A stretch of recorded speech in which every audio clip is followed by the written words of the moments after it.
তোমালোকে এইটো ভিডিঅ' চোৱা, এইটো চোৱা দেখিছানে পেটাৰ্ণটো মই তোমালোকক অকণমান আগৰ পৰা দেখাই দিওঁ। এক মিনিট,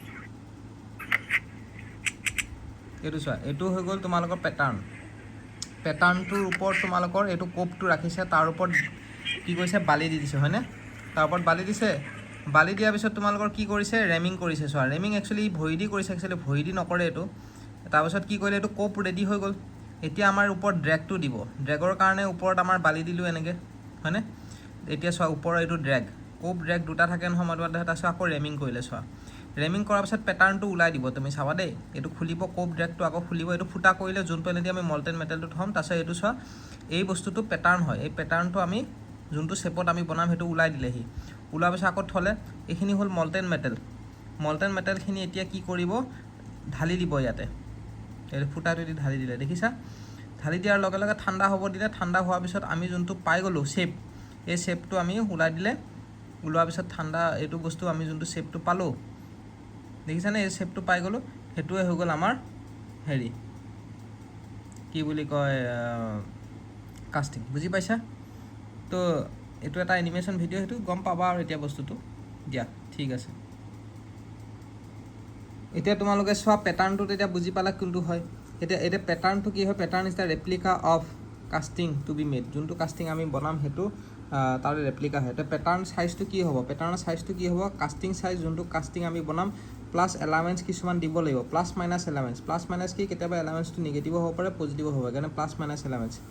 তো পেটাৰ্ণৰ যোনটো আমি কাষ্টিং চাইজটোতো আমি যোনটো লাগে, আমাক যোনটো চাইজ লাগে, ৰিকুৱাৰ্ড চাইজটোৱে হ'ল কাষ্টিং চাইজ, তাৰ লগতে আমি এলামেণ্টছ দিম। তো এলামেণ্টছ কি টাইপৰ হ'ব পাৰে, এলামেণ্টছ হ'ব পাৰে চিংক্ৰেজ এলামেণ্টছ, মেচিনিং এলামেণ্টছ, ড্ৰাফ্ট এলামেণ্টছ, শেক এলামেণ্টছ, ডিষ্টৰশ্যন এলামেণ্টছ। টোটেল কেইটা এলামেণ্টছ আছে, টোটেল 5টা এলামেণ্টছ আছে। শ্ৰিংকেজ এলামেণ্টছ মানে কি হয়, মই ইন শ্বৰ্ট বুজাই দিছোঁ।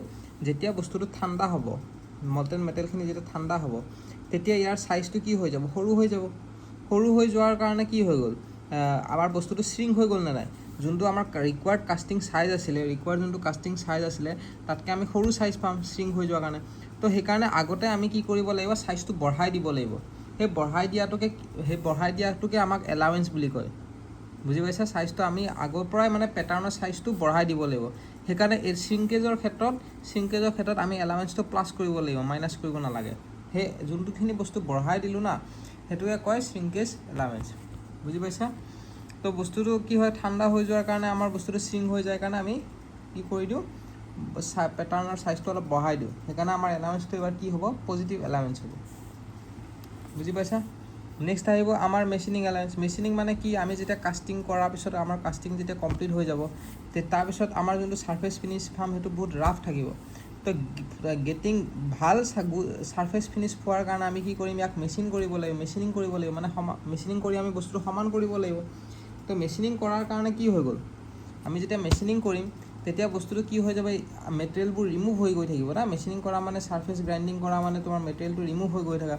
মেটেৰিয়েলটো যিমানে ৰিমুভ হৈ গৈ থাকিব সিমানে মেটেৰিয়েলৰ চাইজটো সৰু হৈ যাবনে নাই। তো আমাৰ যোনটো কাষ্টিং চাইজ আছিলে, ৰিকুৱাৰ্ড কাষ্টিং চাইজ, তাতকৈ আমি সৰু চাইজ পাম। সেইকাৰণে আমি আগতে এলাৱেঞ্চ দি পেলাই চাইজটো বঢ়াব লাগিব, যাতে আমাৰ কি হৈ যায়, মেচিনিং এলাৱেঞ্চটো যাতে আমাৰ এলাৱেঞ্চ দি পেলাই চাইজটো, পেটাৰ্ণৰ চাইজটো বঢ়াই দিব লাগিব, যাতে মেচিনিং কৰাৰ পিছত আমি ৰিকুৱাৰ্ড চাইজটো মেইনটেইন কৰিব পাৰোঁ। বুজি পাইছা? সেইটোকে কয় আমাৰ এলাৱেঞ্চ। বুজি পাইছা?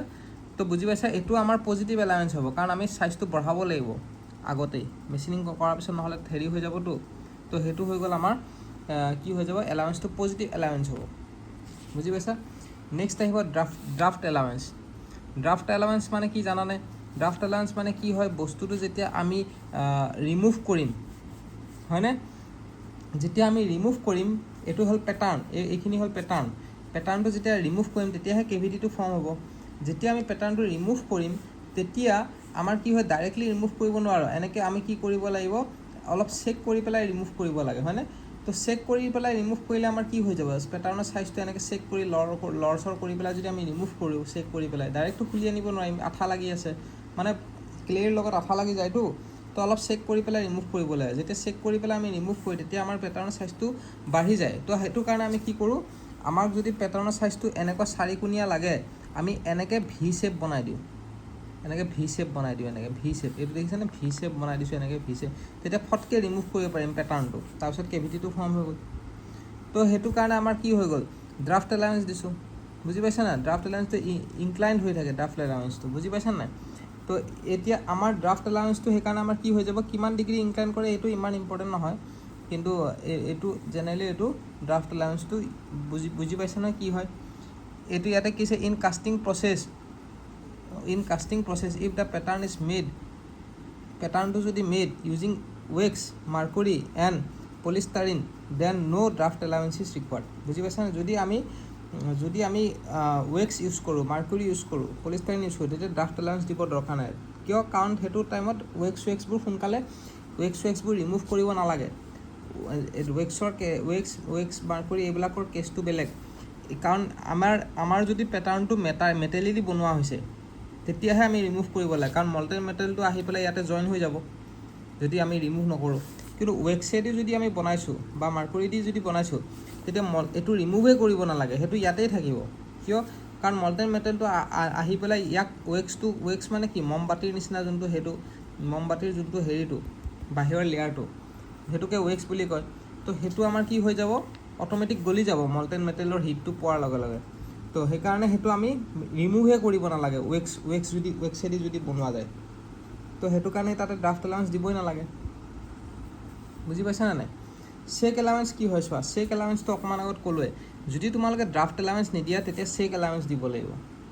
কাৰণ কিয়, ড্ৰাফ্ট এলাউঞ্চ দিলে এনেকৈ ভি শ্বেপ বনালে ফটকৈ ওলাই গুচি আহে, কিন্তু যদি ভি শ্বেপ তোমালোকে নিদিয়া, ড্ৰাফ্ট এলাউঞ্চ যদি নিদিয়া তেতিয়া চেক এলাউঞ্চ দিব লাগিব। চেক এলাউঞ্চ মানে কি হয় চোৱা, আমি বস্তুটো এনেকৈ যেতিয়া ৰিমুভ কৰিম, এতিয়া চোৱা, যেতিয়া আমি ৰিমুভ কৰিম তেতিয়া আমাৰ কি হৈ যাব, ৰিমুভ কৰাৰ কাৰণে আমি এনেকৈ চেক কৰি আমি ওলাব লাগিব। ডাইৰেক্টলি আমি টানি ওলাব নোৱাৰোঁ পেটাৰ্ণটো, এনেকৈ চেক কৰি ওলাব লাগিব। চেক কৰি ওলোৱাৰ কাৰণে আমাৰ যোনটো ৰিকুৱাৰ্ড শ্বেপ আছিলে তাতকৈ আমাৰ কেভিটিটো ডাঙৰ হৈ গ'ল নাই, চেক কৰাৰ লগে লগে কেভিটিটো ডাঙৰ হৈ গ'ল। তো আমি ৰিকুৱাৰ্ড চাইজতকৈ আমি ডাঙৰ চাইজ পালোঁ ফাইনেল প্ৰডাক্টটো। তো সেইটোৰ কাৰণে আমি কি কৰিব লাগিব, ইয়াতে আমি নেগেটিভ এলাউঞ্চ দিব লাগিব, যাতে চেক কৰাৰ পিছত আমাৰ চাইজটো ছেইম থাকে। তো একমাত্ৰ নেগেটিভ এলাউঞ্চ এটাই হয়, সেইটো পৰীক্ষাত সোধে, সেইটো কি হয়, চেক এলাউঞ্চ। চেক এলাউঞ্চটো হৈ গ'ল একমাত্ৰ নেগেটিভ এলাউঞ্চ, বুজি পাইছা? নেক্সট আহি গ'ল ডিষ্টৰশ্যন এলাউঞ্চ। ডিষ্টৰশ্যন এলাউঞ্চটো বেলেগ একো নহয়, বেণ্ডিং এলাউঞ্চ হয়। সেইটো bending allowance does not required in all the type casting.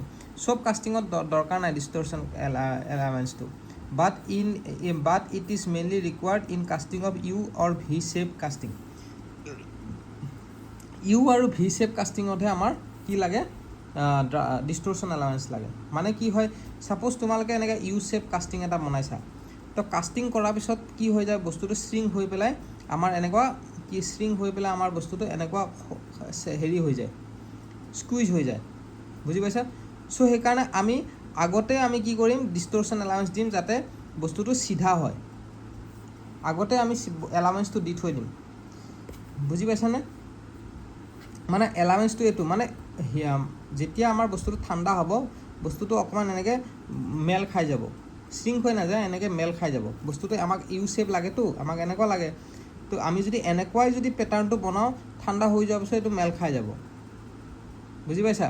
তো সেইটোৰ কাৰণে আমি কি কৰোঁ, সেইটোৰ কাৰণে আমি আগতেই এনেকৈ চেপি দিওঁ, যাতে ঠাণ্ডা হোৱাৰ পিছত মেল খালেও আমাৰ একদম চিধা ষ্ট্ৰেইট ওলায়। তো সেইটো ডিষ্টৰশ্যন এলাউঞ্চ বুলি কয়, বুজি পাইছা? সেইটো ইউ শ্বেপ আৰু ভি শ্বেপ বনাওঁতেহে লাগে। হৈ গ'ল তোমালোকৰ পেটাৰ্ণ এলাউঞ্চ। এতিয়া নেক্সট ভিডিঅ'ত কণ্টিনিউ কৰিম।